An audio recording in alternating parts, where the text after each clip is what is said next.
اعوذ باللہ من الشیطان الرجیم بسم اللہ الرحمن الرحیم الحمد للہ رب العالمین ثم الصلاۃ والسلام علی سیدنا و نبینا و مولانا بالقاسم محمد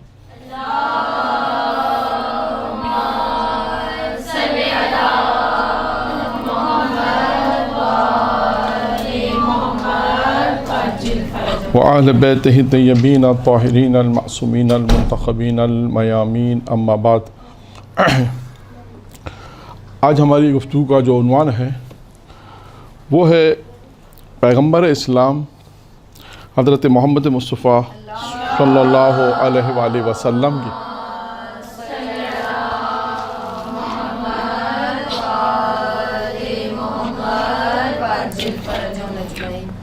پیغمبر اسلام نے امیر المومنین کو 6 وصیتیں کی ہیں، کیونکہ ہم نے یہ دیکھا ہے کہ وصیت کا ایک سلسلہ ہے کہ آپ دیکھیں انبیاء کے اندر بھی ایک سلسلہ ہے۔ جناب لقمان نے اپنے بیٹے کو وصیتیں کی ہیں، اسی طرح دیگر پیغمبروں نے اپنے بیٹوں کو وصیتیں کی ہیں۔ مختلف خود ایک موضوع، اگر آپ ماہ رمضان میں اگر درس دینا چاہیں، یہ ایک موضوع ہے، کتاب میں بھی آپ کو مل جائے گا، ہے کتاب میں یہ موضوع مکمل کہ جناب لقمان کے اپنے بیٹے کو وصیت کیا ہے، اسی طرح جناب عیسیٰ نے اپنے حواریوں کو کیا وصیت کی ہے، اسی طرح مختلف جو ہے وہ وصیتیں ہیں۔ یہ خود ایک ماہ رمضان مبارک میں اگر آپ لوگ درس دینا چاہتی ہیں تو اس کو عنوان قرار دے سکتے ہیں، اور یہ کتابوں میں آپ کو ایک ہی جگہ پہ مل جائیں گی ساری چیزیں، یہ بھی ہے ایک ہی جگہ پہ آپ کو مل جائیں گی کتابوں میں یہ مل جائیں گی۔ تو اب ایک سلسلہ ہے نصیحت کا، اور اس نصیحت کے لیے امیر المومنین پیغمبر اسلام نے کہا علی میں تمہیں 6 باتیں بتاؤں یا 6 لاکھ بکریاں دوں مثلا۔ انہوں نے کہا امیر المومنین، میں مختصر کر رہا ہوں روایت کو، پھر امیر المومنین نے کہا کہ 6 باتیں زیادہ اہم ہیں۔ اب دیکھیں ان 6 باتیں کیا ہیں، یہ ایک سوال ہے، اور ان 6 باتوں میں جو موضوعات ہیں ان موضوعات کو ہم کس طرح بیان کر سکتے ہیں۔ اہم ترین چیز یہ بھی ہے، دیکھیں آپ لوگ یہاں درس کے ساتھ ساتھ مجلسیں بھی پڑھتی ہیں، درس بھی دیتی ہیں، تو آپ میں کوشش یہ کرتا ہوں اپنے درس میں کہ درس کے ساتھ ساتھ یہ بھی وضاحت ہو کہ آپ کو درس پڑھنے میں یا درس دینے میں تھوڑی آسانی ہو جائے۔ ان مجالس سے، ان دروس سے جو بھی یہاں پر ہوتے ہیں، تو آپ اس کو اپنے ذہن میں رکھنے کے بعد پھر یہ دیکھیں کہ ہم نے ایک مثال دی، آپ دوسری مثال بھی اس میں لا سکتی ہیں۔ اب مثال ہے، کیا نصیحت ہے؟ پہلی نصیحت کیا کی؟ پہلی نصیحت پیغمبر اسلام نے کی علی، یا علی جب تم دیکھو لوگوں کو، یا علی جب تم دیکھو لوگوں کو لوگ مستحبات میں مشغول ہو جائیں تو تم واجبات میں اپنے آپ کو مشغول کر لو۔ اچھا، اب یہ ایک جملہ ایک ہے نا، اب اس کی معاشرے میں ایک مثال کیا ہے؟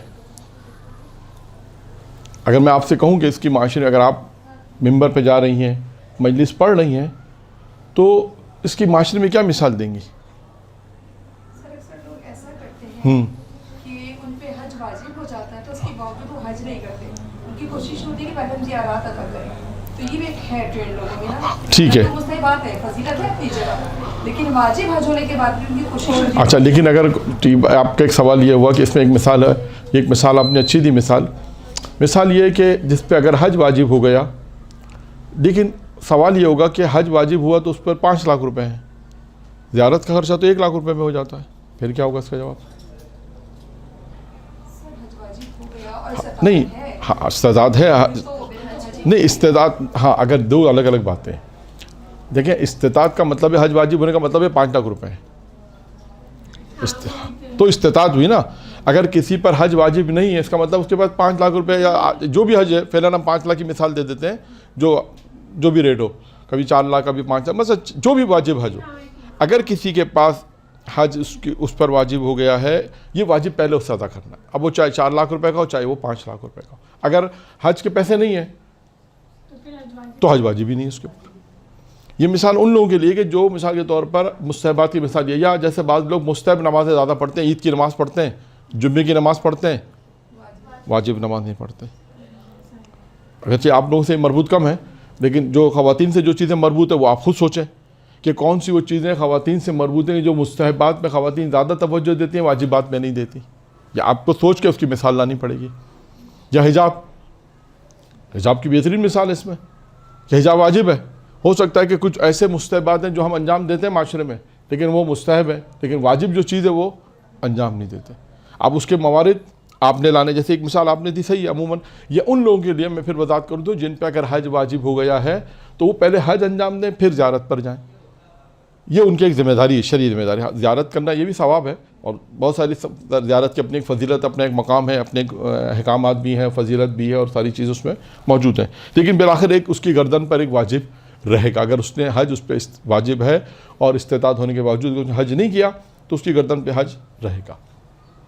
اسی طرح اور بھی آپ مثالیں اپنے طور سے دیکھیں معاشرے میں کہ ہم اپنے گھریلو نظام میں, معاشرتی نظام میں, خاندان میں کون سی ایسی چیزیں جس میں ہم مستحبات پہ زیادہ توجہ دیتے ہیں. یا مثال آپ کو ایک اور دے دیں کہ ہو سکتا ہے خواتین واجب نمازیں توجہ سے نہیں پڑھتی, مستحب نماز بہت توجہ سے پڑھ لی ہے مثلا شاید, یا مستحب نمازیں زیادہ پڑھتی ہیں, واجب نمازیں شاید ہو سکتا ہے لیکن ایسا کم ہی ہوگا. تو اب خیر بہت سی ایسی مثالیں مردوں میں تو مل جاتی ہے, جیسے مستحب نمازوں کی میں نے مثال دی, جمعے کی نماز بہت لوگ پڑھتے ہیں, واجب نماز نہیں پڑھتے. تو یہ ہمیں دیکھنا پڑے گا کہ مستحبات کا درجہ بعد میں ہے. سب سے پہلی بات ہے واجبات کا درجہ پہلے ہے. اور یہ بھی یاد رکھیے گا, میں ہمیشہ جب بھی اس قسم کے موضوع آتے ہیں تو ہمیشہ اگرچہ تکرار ہو جاتے ہیں لیکن پھر یہ کہتا ہوں کہ ہم پر یہ پھر یہ واجب ہے کہ ہم یہ دیکھیں کہ ہمارے پر کون سی چیزیں واجب ہیں. ہاں پہلا واجب فوکس ہوگا, واجب کیا ہے, پھر اس کو فوکس کریں گے. تو آپ دیکھیے گا ہمیں یہ بھی معلوم کرنا ہے کہ کیا چیزیں ہم پر واجب ہیں, اور اس کے بعد پھر ہم فرسٹ اس کو فوکس کریں گے کہ بھئی یہ واجب ہے, اس کے بعد جو ہے وہ مستحبات ہیں. تو اب مستحبات کے فوائد اپنے مقام پر ہیں, لیکن واجبات کے سلسلے میں جو ہے وہ مستحبات یہاں پر نہیں چلیں گے. تو پیغمبر نے فرمایا یا علی جب تم دیکھو لوگوں کو کہ لوگ مستحبات میں مشغول ہو جائیں تو کیا کرو, واجبات. نمبر 1. نمبر 2, یا علی جب تم دیکھو لوگوں کو کہ لوگ دنیا میں مشغول ہو جائیں, دنیا بنانے میں مشغول ہو جائیں تو تم کیا کرو, آخرت سنوارنے میں مشغول ہو جائیں. یعنی دیکھا آپ نے امیر المومنین کو کیا وصیت کر رہے ہیں کہ علی جب تم دیکھو لوگ دنیا بنانے میں لگ جائیں. آج کا معاشرہ کیا ہے, دنیا بنانے میں مصروف ہے. تو امیر المومنین کا علی جب تم دیکھو لوگوں کو جب لوگ دنیا بنانے میں مشغول ہو جائیں تو تم آخرت بناؤ. اور اس سے دنیا کی پستی بھی بتائی اور آخرت کی بلندی بھی بتا دی. اور یہ بھی امیر المومنین کو بتا دیا, یعنی ہم تک یہ بات پہنچانے کے لیے کہ دیکھو امیر المومنین سے کہا کہ جب دیکھو لوگ یہ کام کریں دنیا بنانے میں لگ جائیں تو تم آخرت بناؤ. یعنی آخرت انسان کے کام آنے والی, جو ہمیشہ سے باقی رہنے والی ہے, ہمیشہ سے رہنے والی ہے, ختم ہونے والی نہیں. آپ دیکھیے ایک قدرت کا نظام ہے کہ قدرت نے اس لافانی دنیا کے لیے, وہ آخرت جو کبھی ختم ہونے والی نہیں ہے, اس لافانی دنیا کے لیے ایک فانی زندگی کو مقدمہ بنایا. یعنی 60 سال کی زندگی, 70 سال کی زندگی کیا ہے, یہ مقدمہ اس زندگی جس کے لیے ختم. کبھی آپ سے کسی نے یہ نہیں کہا کہ آخرت میں آپ 60 سال رہیں گے, کبھی نہیں کہا آخرت میں آپ جو جنت میں 50 سال رہیں گے, 100 سال رہیں گے. کبھی یہ بات نہیں ہوتی. کبھی یہ ذکر کیا کہتے ہیں, ہمیشہ سے رہیں گے.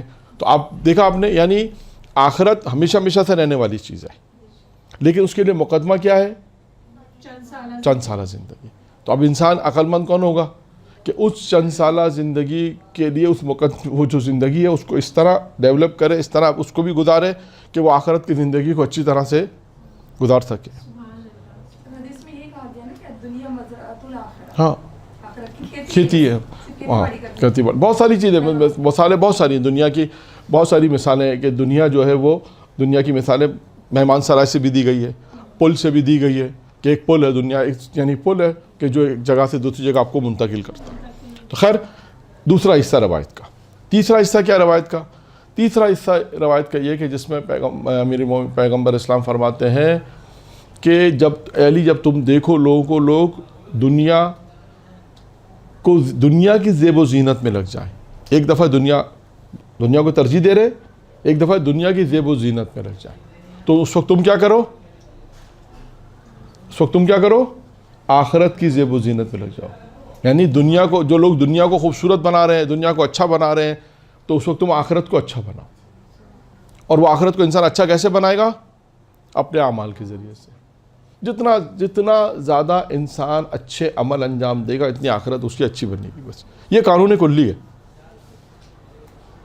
کہ یا علی جب تم دیکھو لوگوں کو کہ لوگ دنیا، ایک دو جملے دنیا سے متعلق ہے، دنیا بنانے میں اور دنیا کو زیب و زینت دینے میں.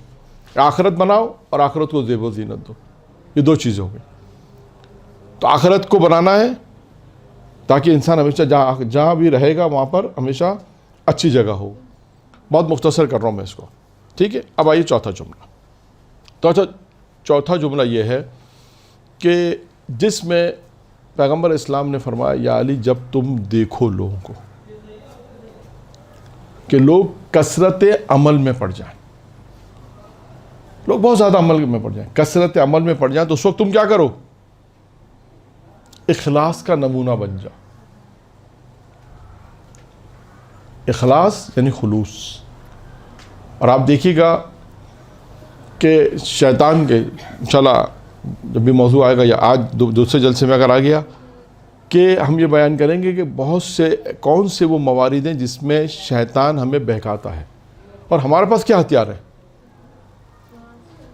یہ ایک اہم موضوع ہے پوری زندگی کے لیے، انسان کے لیے. میں کتاب کا نام بتا دیتا ہوں، میزان الحکمہ میں جائیں. کتاب کا نام ہے میزان الحکمہ، جلد نمبر 5. اس میں آپ شیطان کا چیپٹر ہے باقاعدہ، اس کو کھولے. جو کچھ میں بیان کروں گا اگلے جلسے میں انشاءاللہ وہ اسی چیز سے بیان ہوگا.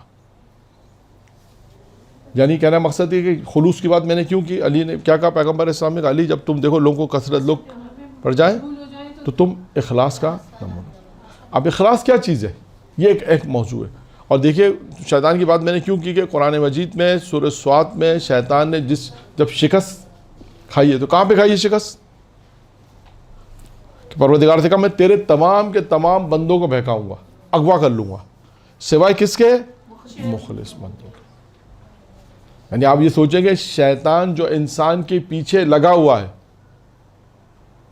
جو انسان کے پیچھے لگا ہوا اور آخری دم تک لگا ہوا ہے، جب تک انسان کی روح نہیں نکل جاتی جب تک اس کے پیچھے اس کو بہکانے پہ لگا، وہ شیطان اگر یہ کہہ دے کہ پروردگار اب میں ان بندوں پہ میرا حربہ نہیں چلے گا، وہ بندے میرے بہکائے میں نہیں آئیں گے جن کے پاس خلوص اخلاص ہے. تو آپ سوچیں وہ اخلاص کتنا مشکل ہوگا کام کرنا، اتنا آسان نہیں ہوگا. آپ اخلاص سے کوئی کام کر رہے ہیں، آسان نہیں ہے، آپ کا نام نہیں آ رہا. اخلاص اور ریا میں یہی فرق ہے. ریاکاری میں یہ ہوتا ہے کہ انسان جو کام کرتا ہے لوگ دیکھیں، میں دکھاؤں کہ میں یہ کام کر رہا ہوں.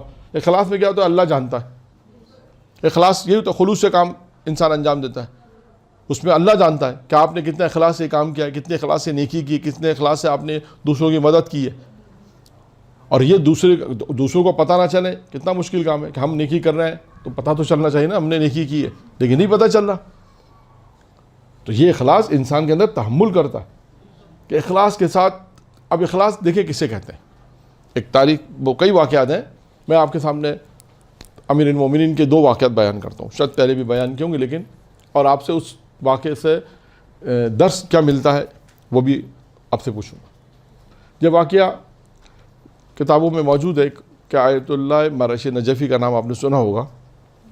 آیت اللہ مرش نجفی تقریباً آج سے 1990 میں انتقال ہوا غالباً، تقریباً 32 سال ہو گئے میرا خیال ہے.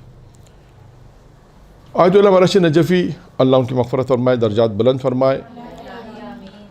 بہت تشیع کے بہت بڑے مرجع اپنے زمانے کے اور بہت بڑے عالم تھے. ان کا بڑا کتاب خانہ ہے، خود ایک ہسٹری ہے ان کی پوری ایک کتاب خانے کی بھی، اور دنیا کے مشہور کتاب خانوں میں ان کا نام آتا ہے. خیر وہ شخصیت بڑی شخصیت ہے. انہوں نے خواب دیکھا.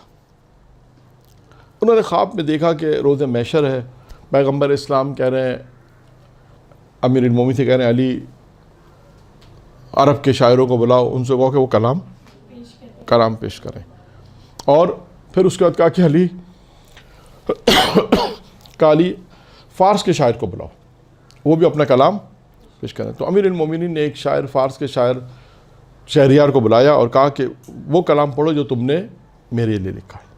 یہ آغا مرشی خواب میں دیکھ رہے کہ امیر المومنین نے شہریار کو مخاطب کیا اور کہا کہ وہ کلام پڑھو جو تم نے میرے لیے لکھا. اور ان کی آنکھ کھل گئی آیت اللہ مرشی کی. آغا مرشی جب آنکھ کھلی تو انہوں نے مطلب پوچھا لوگوں سے یہ کون ہے؟ بولا تبریز کا ایک شاعر ہے. اس زمانے میں اتنی اس کی شہرت نہیں تھی. کئی شاعر ہے شہریار نامے کا، اس کو بلاؤ. اس کی دعوت کی گئی. اور دعوت جب کی گئی بیٹھے اور گفتگو کے دوران پھر انہوں نے کہا کہ وہ کلام پڑھو جو تم نے امیر المومنین کے لیے لکھا ہے. اب شاعر تو بڑا پریشان ہو گیا, شاعر تو بہت پریشان ہو گیا. یہ کلام تو میں نے ابھی 4 دن پہلے لکھا ہے, 4-5 دن پہلے لکھا, اور آج کا یہ دور ایسا دور تو نہیں, آج کا دور ہو تو کہ فوراً پخش ہو جائے, فوراً جو آن لائن ہو جائے. تو وہ ان کو کیسے پتہ چلا؟ کہا میں نے 4 دن پہلے لکھا ہے لیکن آپ کو کیسے پتہ چلا؟ اور انہوں نے کچھ شعر ان کو جو یاد ہو گئے تو وہ شعر بھی انہوں نے پڑھے آقا مرشی نے. وہ نظم بہت مشہور ہوئی بعد میں, اللہ تعالیٰ نے ان کو اس نظم سے امیر المومنین کے لیے شہرت بھی ان کو دی, شاعر کو بہت عزت ملی اس سے ہم کہتے ہیں. اچھا, جب انہوں نے یہ کلام پڑھے شعر تو پھر اب شاعر نے ان سے ایک سوال کیا. شاعر نے کہا حضور یہ شعر تو میں نے لکھے ہیں چند دنوں پہلے, اب میرا آپ سے سوال ہے کہ آپ کو کیسے پتہ چلا؟ یہ تو میں نے ابھی پڑھا ہی نہیں ہے, 4 دن پہلے لکھے ہیں. اب آیت اللہ مرشی نے اپنا خواب بیان کیا. آیت اللہ مرشی نے اپنا خواب بیان کیا, میں نے اس طرح سے خواب دیکھا. اچھا, اب اگر مرشی جب خواب دیکھ رہے تھے, جو خواب دیکھنے کا ٹائم تھا شاعر کے شعر لکھنے کا ٹائم بھی, دونوں میں ٹائم میں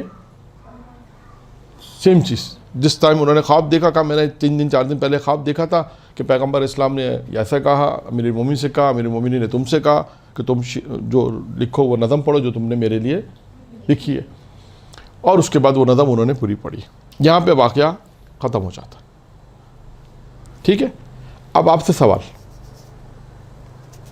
اس واقعے میں اگر آپ سے کہا جائے کہ کچھ نتیجہ آپ نکالیں تو آپ کیا نتیجہ اس واقعے سے نکالیں گے؟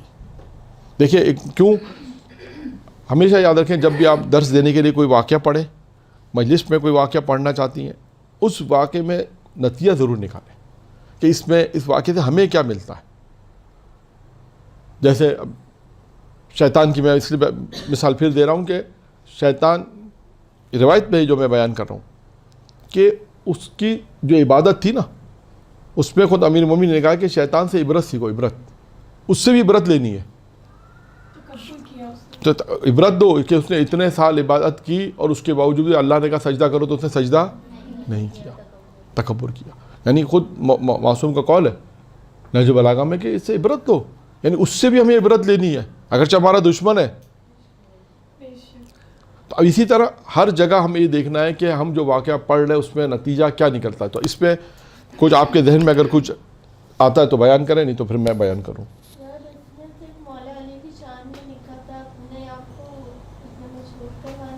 نہیں مشہور, ہاں جی, مولا کائنات سے جو خلوص ہے, ان کا جو محبت ہے, اس کو مولا نے محسوس کیا اور پھر ان کو آیت اللہ مراشی کو کہا کہ ان کو بلوایا جائے اور ان سے وہ کلام سنا جائے. ان کے خلوص کی اہمیت ہمیں یہاں پتہ چل رہی ہے. تقریباً صحیح ہے. ایک اور اس کو کسی اور جملے میں بھی پیش کر سکتے ہیں. آیت اللہ مراشی نجفی صاحب خلوص کی اس منزلت پہ تھے کہ جس ٹائم پہ لکھا جا رہا تھا اسی وقت ان کو بھی وہ خواب پتا تھا. ٹھیک ہے, اس سے ہمارے لیے کیا فائدہ ہے, ہمیں کیا نتیجہ ملتا ہے؟ یہ تو بات وہ ہے کہ ان میں خلوص تھا, انہوں نے دیکھا, اس میں اخلاص تھا, اس نے لکھا. کیسے, کیا ولایت علی میں کیا ملتا ہے؟ یعنی وہ ایک شاعر تھا, محبت علی میں اسے لکھ دیا. خلوص کا ہی ہے, اخلاص کا ہی ہے. جی, ہمارے دل میں بھی ولایت علی اسی طرح ہونی چاہیے. یعنی کیسے ہونی چاہیے؟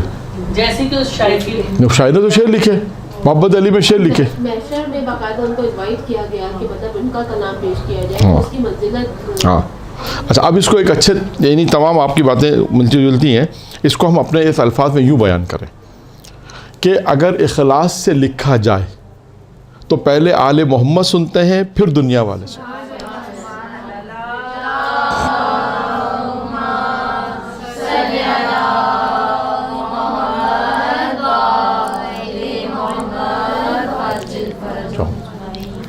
اب اس جملے میں دیکھیں, یعنی اس جملے کے اندر جو اب آپ کے بیان کیا, اس طرح اس کا نتیجہ نکالیں. یعنی یہ جملہ کتاب میں نہیں ملے گا آپ کو, یہ جملہ واقعہ پڑھنے کا تو ہمیں خود نکالنا ہے کہ اس میں ہمارے لیے کیا پیغام ہے. ہمارے لیے پیغام ہے, آپ سب نے بات صحیح کہی کہ اخلاص ہے. اخلاص کا نتیجہ دیا اس میں کہ اگر انسان اخلاص سے لکھے گا, اب اخلاص کی اہمیت پتہ چلتی ہے. جو شیطان نے ایسے ہی نہیں کہا کہ میں بہکاؤں گا, تمام کو بہکاؤں گا مگر تیرے وہ بندے جس کو اخلاص دیا گیا, یہ ایسے ہی نہیں کہا اس نے.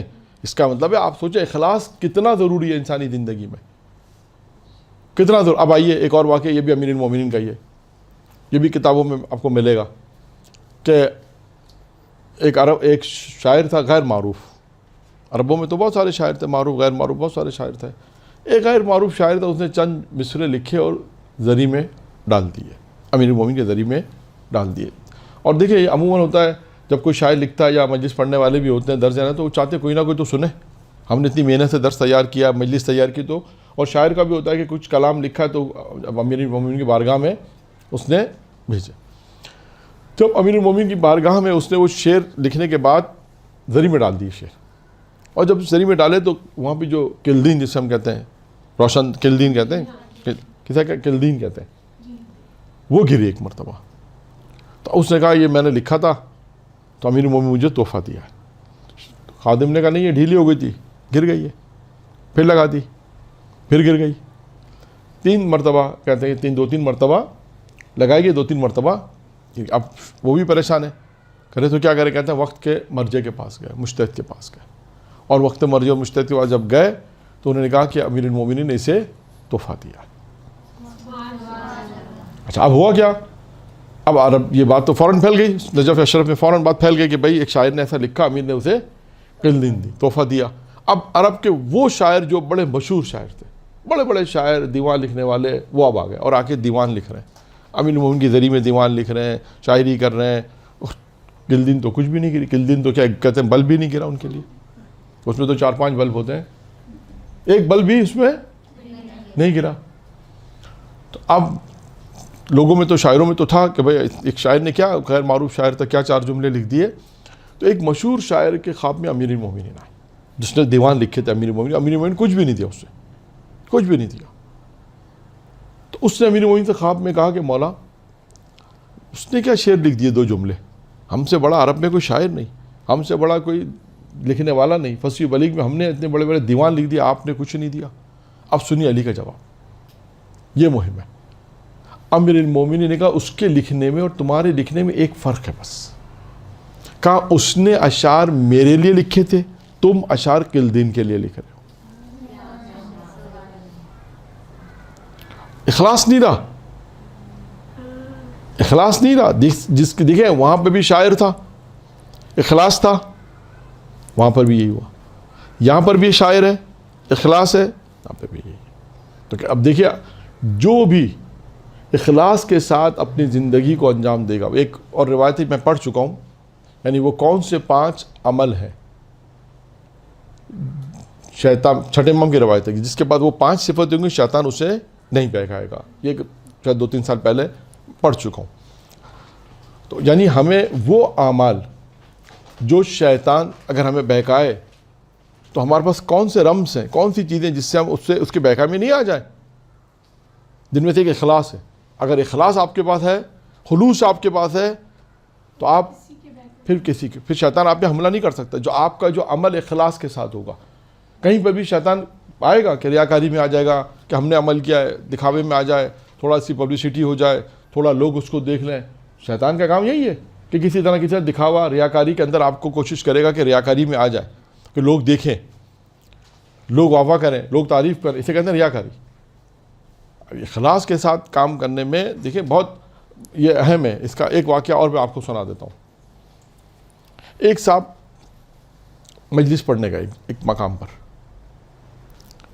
وہاں پر ایک مولانا صاحب تھے, نماز پڑھائی انہوں نے, جماعت ختم ہوئی. جماعت جب ختم ہو گئی تو مولانا صاحب جنہوں نے مجلس پڑھنی تھی, انہوں نے امام جماعت سے کہا, جنہوں نے نماز پڑھا, ان سے کہا قبلہ آپ چلے جائیے. تو اس نے کہا حضور آپ مجلس پڑھیں گے, ہم سنیں گے, اچھی بات ہے, استفادہ ہو جائے گا. اس نے کہا نہیں آپ جائیے. بہت زیادہ انہوں نے اصرار کیا کہ میں سنوں گا, نہیں آپ نہیں سنیں, آپ جائیں, اور ان کو بھیج دیا. دیکھیں اس کے پیچھے کیا فلسفہ تھا, اور ان کو بھیج دیا کہ آپ میری مجلس نہیں سنیں. خیر وہ چلے گئے, مجلس انہوں نے پڑھی. پھر کچھ عرصے بعد ان کی ملاقات ہو گئی آپس میں. انہوں نے پھر ناراضگی اظہار کیا کہ قبلہ چند دن پہلے آپ آئے تھے مسجد میں ہماری نماز پڑھانے کے لیے, اور آپ مجلس پڑھ رہے تھے, ہم سنتے استفادہ کرتے. اب انہوں نے کیا جواب دیا, دیکھیے اخلاص کیسے کہتے ہیں. انہوں نے کہا کہ آپ بھی مجلس پڑھتے ہیں, میں بھی مجلس پڑھتا ہوں. آپ میری مجلس میں بیٹھتے تو میری ساری توجہ کیا ہوتی کہ میں ان لوگوں کو یہ ثابت کرتا کہ میں اس سے اچھا خطیب ہوں. آج کل مقابلے بازی ہے نا. میں یہی کوشش کرتے رہتا عوام میں جو لوگ بیٹھتے ہیں ان کے لیے کہ بھائی میں بھی اس سے اچھا خطیب ہوں. تو آپ کہا پھر میرا خدا کہاں جاتا؟ میں تو خدا کے لیے تقریر کرنا چاہ رہا تھا. تو کہا آپ میرے اور خدا کے درمیان حائل ہو رہے تھے, اس لیے میں نے آپ کو بھیج دیا. یہ ہے اخلاص. یعنی دیکھیں لوگ کہاں تک سوچتے ہیں اخلاص کے بارے میں, کہاں تک سوچتے ہیں. تو یعنی انسان اپنے عمل کو اللہ تک پہنچانے کے لیے اخلاص جو کہا گیا ہے, جس کے لیے آیات معصومین کے قرآن میں آیات بھی, معصومین کے روایت بھی ہیں, واقعات بھی, بہت سارے سے واقعات ہیں کہ جس سے ہمیں یہ نتیجہ نکلتا ہے کہ جو پیغمبر اسلام نے امیر المومنین سے کہا کہ علی جو نصیحتیں کی, ان نصیحت میں ایک اخلاص کی نصیحت کی ہے. کثرت عمل میں مت جاؤ. کہ علی جب تم دیکھو لوگ کثرت عمل میں ہو, تم اخلاص کا نمونہ بن جاؤ. ایسا عمل کرو نمونہ اخلاص کا نمونہ بن جاؤ. اور امیر المومنین نمونہ ہے اخلاص کا, ہر چیز کا نمونہ ہے. عبادت تو نمونہ ہے, اخلاص ہے تو نمونہ ہے, ہر چیز زندگی کا. اگر امیر المومنین کو دیکھیں تو وہ ایک نمونہ ہے. تو آپ دیکھیں اخلاص یہ چیز ہے. میں نے آپ کے سامنے مختصر 3 واقعات بیان کیے. اس پہ کافی زور اس لیے دیا کہ یہ ساری چیزیں بھی ہماری پریکٹیکل ہی ہیں. پہلی والی چیز بھی پریکٹیکل تھی, ہو سکتا ہے اس کے موارد کم ہوں گے, لیکن دوسری 2 چیزیں تھیں وہ بھی دنیا سے مربوط ہیں, دنیا کو بنانے میں, دنیا کی زینت کے اندر. اور چوتھی چیز ہوگی. اب آئیے 5ویں چیز. 5ویں چیز کیا ہے؟ پیغمبر فرماتے ہیں یا علی جب تم دیکھو لوگوں کو کہ لوگ ایک دوسرے کے عیب نکالنے میں مشغول ہوں, تم اس وقت کیا کرو؟ اپنے نفس کی اصلاح کرو. یا علی جب تم دیکھو لوگوں کو کہ لوگ ایک دوسرے کے عیب نکالنے میں مشغول ہو جائیں, جو ہمارا آج کا بہترین کام ہے نا. بہترین کام یہی آج کل مشغول. ہم کس کام میں مشغول ہیں؟ عیب نکالنے میں مشغول کہ فلاں میں یہ عیب ہے, فلاں میں یہ عیب ہے, فلاں میں یہ عیب ہے. لیکن اس کے بعد کیا کہا پیغمبر نے؟ جب تم یہ دیکھو لوگوں کو تو کیا کرو اس وقت؟ اس کی اصلاح کرو. اپنے نفس کے اصلاح میں مشغول ہو جاؤ, اپنے نفس کی اصلاح کرو. تو سب سے اہم کام کیا ہوا؟ نفس کی اصلاح. اب اس کے بھی طریقے کار ہیں کہ انسان کس طرح اپنے آپ کو اپنے نفس کی اصلاح کرے. جہاں کہیں بھی دیکھے, یہ انسان کو ہر وقت چیک کرنا پڑے گا. جہاں بھی انسان کو ایسا محسوس ہو کہ شیطان بہکا رہا ہے, وسوسہ کر رہا ہے, فوراً رک جائے کہ یہ شیطانی کام ہے. دیکھیں وسوسہ, شیطان, یہ اصول یاد رکھے, شیطان وسوسہ ڈالتا ہے اور دوسرے انسان بھی ڈالتے ہیں. ضروری نہیں شیطان ڈالے, ہو سکتا ہے کوئی دوسرے بھی انسان وسوسہ ڈال سکتے ہیں. شیطان تو خناس تو ڈالتا ہی ہے, لیکن دوسرے لوگ بھی وسوسہ ڈال سکتے ہیں کہ کہتے ہیں یہ ایسا نہیں ایسا کر لو, ایسا نہیں ایسا کر لو, کیا فرق پڑتا ہے. یعنی ہو سکتا ہے گمراہی کی طرف لے جا رہا ہوں, گناہ کی طرف لے جا رہا ہوں. ارے ساری دنیا تو یہ کرتی ہے, کون سا اللہ آپ کو اس عمل میں گناہ دے دے گا, کون سا جہنم میں ڈال دے گا. یہ وسوسہ ہے. اس سے انسان کو ہوشیار رہنا ہے. اپنے نفس کی اصلاح بہت اہم ہے. آپ دیکھیں مختلف روایتوں میں آئے کہ انسان اپنی اصلاح کرے, اپنی اصلاح پہلے کرے, اور اپنی اصلاح کرے گا ہی تو معاشرے کی اصلاح ہوگی, دوسروں کی اصلاح ہوگی, معاشرے کی اصلاح ہوگی.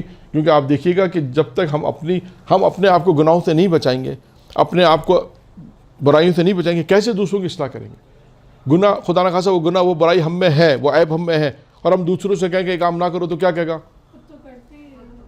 اور آپ دیکھیے آج ایسا ہوتا ہے کہ کتنے لوگ نصیحت کرنے نکلتے ہیں, کتنے لوگ معاشرے کی اصلاح کرنے نکلتے ہیں. لوگ ان کو کیا کہتے ہیں؟ بھائی پہلے تم اپنا گھر دیکھو جا کے, بھائی پہلے تم اپنی زندگی دیکھو جا کے, بھائی تم جا کے اپنا خاندان دیکھو جا کے. یہی جواب دیتے ہیں. کیوں کہ وہ لوگ اس چیز کے اوپر ہے نہیں کہ ہم اپنی اصلاح کریں, اپنے نفس کی اصلاح کریں, اپنے گھر کی اصلاح کریں, اپنے بھائی بہنوں کی اصلاح کریں, پھر جا کے انسان گھر سے باہر معاشرے میں اصلاح کرے. پہلا قدم وہاں نکلتا ہے. اور جتنا زیادہ انسان اپنے نفس کی اصلاح کرتا جائے گا, دیکھے گا پھر اس کے بھی فوائد ہیں کہ اپنے نفس کی اصلاح ہوگی تو انسان کیسے آگے بڑھتا جاتا ہے. جتنا شیطان کو آپ پیچھے چھوڑتے جائیں گے, شیطان پیچھا نہیں چھوڑے گا, یہ اصول یاد رکھیے گا. لیکن آپ نے شیطان سے چھٹکارا حاصل کرنا. میں نے کتاب کا جو حوالہ بتایا میزان الحکمہ میں, آپ فرصت سے اس کے تمام چیپٹر کو پڑھیں جا کے. خود آپ کو یہ پتہ چلے گا اس میں کہ شیطان کے حربے کیا کیا ہیں, شیطان کس طریقے سے بہکاتا ہے, اور اس کا طریقہ. اچھا پھر آپ کہیں گے مولانا یہ تو بہکاتا ہے تو ہم کیا کریں؟ بھائی اس کا طریقہ کار بھی دیا گیا رکنے کا. اس کا طریقہ کار بھی معصومین نے بتایا، روایتوں میں معصومین نے بتایا کہ کون سی چیزیں جو تمہیں شیطان کے حربے سے بچاتی ہیں، وہ کون سی چیزیں جو شیطان تو اگر تم پہ حملہ کرے تو تمہیں آگاہ کرتی ہیں. شیطان اگر تمہیں بہکائے تو تمہارے پاس کیا چیز ہونی چاہیے کہ جس سے تم اس کا مقابلہ کر سکو. میں ایک چیز بیان کر دیتا ہوں جو 5ویں امام محمد باقر علیہ الصلوۃ والسلام کی روایت میں ہے.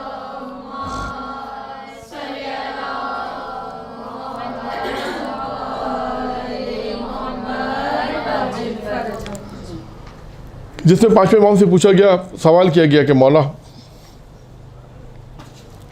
کہ شیطان تو ہر طرف سے آئے گا، دائیں سے بھی آئے گا، بائیں سے بھی آئے گا، آگے سے پیچھے سے، شیطان ہر طرح سے بہکا سکتا ہے، تو مومن کے پاس کیا ہتھیار ہے شیطان کے مقابلے کے لیے؟ مومن کے پاس کیا ہے؟ اس کو تو اللہ تعالیٰ نے ہر طرح سے دے دی، چھوٹ دے دی ہے، وہ ہر شکل میں بھی آ سکتا ہے، ہر طرح سے بھی آ سکتا ہے، ہر طرح سے بہکائے گا. مومن کے پاس کیا ہتھیار ہے؟ اب دیکھیں 5ویں امام نے کیا جواب دیا. 5ویں امام نے فرمایا اللہ نے اسے عقل جیسی نعمت عطا کی. اللہ نے جو عقل عطا کی ہے وہ کس لیے عطا کی ہے؟